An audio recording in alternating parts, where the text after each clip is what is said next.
avec nous ce matin sur France 24 et vous le confirmiez, hein, cette menace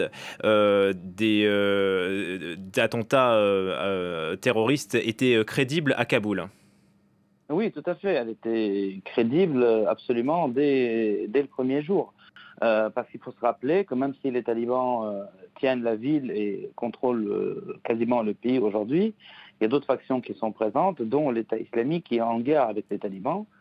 Et le fait d'avoir une foule autour de plusieurs portes de l'aéroport de Kaboul, les forces spéciales occidentales au sein même de l'aéroport, des avions décoller et atterrir, c'était une opportunité, on va dire, pour commettre un attentat, sachant que l'État islamique a une palette de modes opératoires à sa disposition à Kaboul, qui commence par l'engin explosif, passant par le kamikaze, la voiture piégée, une attaque élaborée ou même une attaque à la roquette, comme on a pu voir contre le palais présidentiel afghan, c'était en juillet dernier.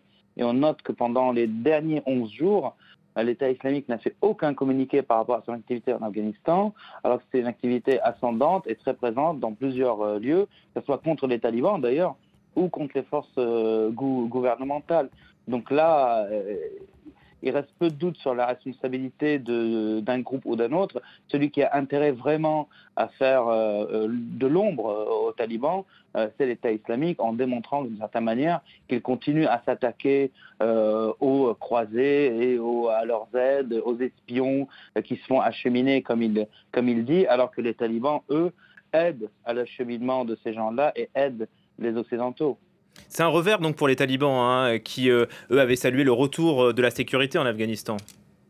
Ah ben, un revers, oui, mais c'est quand même un revers assez particulier où on voit que maintenant les talibans qui se battent contre l'État islamique depuis des années et qui ont réussi à le contenir militairement parlant, que ce soit à Nangarhar ou à Kunar, vont être obligés de faire de l'antiterrorisme à Kaboul et dans les autres villes où l'État islamique est présent. Donc évidemment, c'est un revers pour les talibans, c'est une manière de dire que le combat continue même si les talibans sont là. Et en tout cas, les talibans sont à l'épreuve, évidemment, des chancelleries occidentales par rapport à la gouvernance, mais aussi par rapport aux djihadistes eux-mêmes.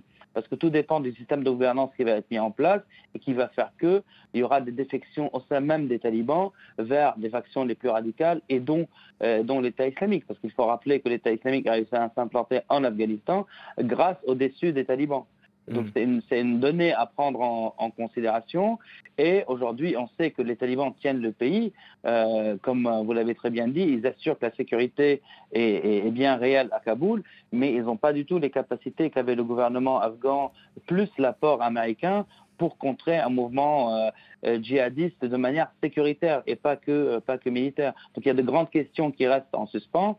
Est-ce que les talibans vont profiter, comme le gouvernement afghan avant eux, de l'apport américain en termes de renseignement ou d'aide des techniques? Est-ce que les Américains vont continuer à bombarder l'État islamique en Afghanistan malgré le fait que les talibans contrôlent le pays? Donc, toutes ces questions sont sur la table aujourd'hui. Mais évidemment que le danger terroriste d'une attaque à Kaboul était juste une question de temps. Et les dernières mises en garde qui sont tombées hier s'appuyaient évidemment sur des infos plus factuelles et plus précises. La preuve en est que l'attentat a eu lieu.